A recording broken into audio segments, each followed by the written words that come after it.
Si Res, simula nung naging mag-boyfriend kami hanggang ngayon, yung constant sa kanya is yung hindi talaga ako pinapatulan niyan, hindi ako sasabayan niyan pag galit ako.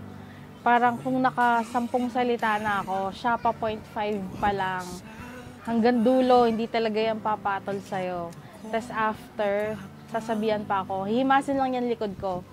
Okay ka na, tinopak ka lang. Ganun lang siya. Napaka masayahin niya, gano'n.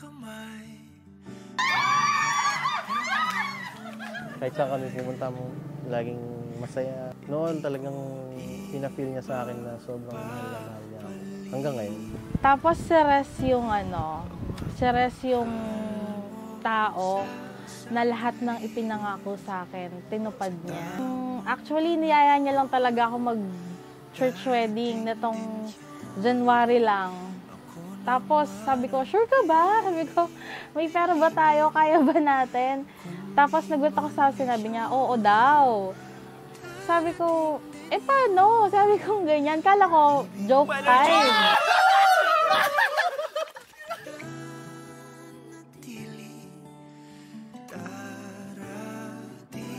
Tapos nagulat ako, kinabukasan, talagang as in, kinabukasan, pumupunta kami sa friend ko kasi nag-catering sila. Talagang nagtanong siya. So ako parang, talaga ba? Seryoso ba siya? Na yun pala, talagang palang pinag-ipunan din niya na eto nga, etong wedding na to. Taba, eto na tayo. Yung munting pinapangarap natin. Dream come true. Gusto ko mag-build tayo ng maraming happy moments. And then, syempre, si Marka and Moy, gusto kong mapalaki sila kung ano yung gusto natin para sa kanila.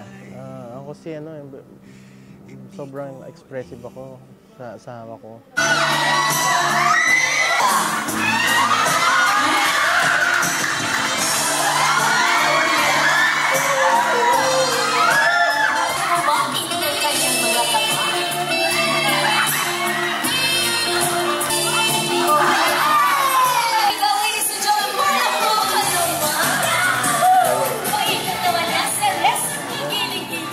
Yung gusto kong sabihin sa asawa ko talaga is sana habaan niya yung pasensya na sa amin tatlo nila Marco and Moy.